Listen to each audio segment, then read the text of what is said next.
I'm going to get out. And when that SOM indicator goes back down, I'll get back in, I'll trade, I'll buy, I'll short. And I go, there are literally hundreds and thousands of researchers, PhDs, CFAs on Wall Street at these hedge funds who all they do all day long is stare at 50 Bloomberg monitors and try to make a living out of timing the market. And they've been wrong for 15 years. And somehow you think you're going to pull out your Schwab app here in Naperville, Illinois, or Houston, Texas, and you're going to outsmart the guys in New York City. Like, how insane is that idea?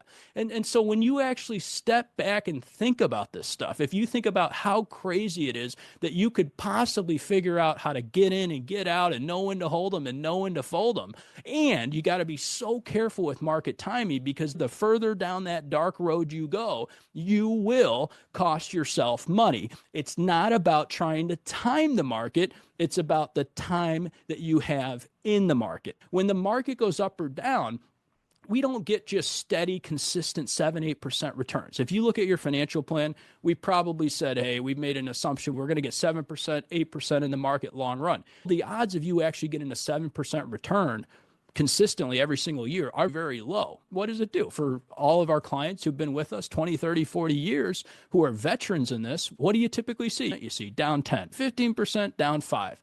That's the reality of the stock market. It's not a straight line. And so what happens in actuality, we've studied this now, is you have a day where you go up 4%, you have a day where you go down 5 or 6%, then you have a day where you go up 10%. And if you're sitting out on those days where the market goes right back up to where it was, that happens all the time, you are going to crush your returns. There's so much research on this where it shows you if you were invested 75% of the days of the market, you missed 25% of the good days, which isn't that many. And your return was half of what the S&P 500 was. Vanguard has studied this now. They say that long-term average return on the S&P has been a little over 10% per year. The average investor has only gotten about 5.7%. What makes up the difference? It's behavior. And so you may say to yourself, Nick, why do I need a financial advisor? Why do I need to pay somebody 1%? I'm biased, but I'm going to give you my biased opinion and just tell you it's because of the behavioral gap.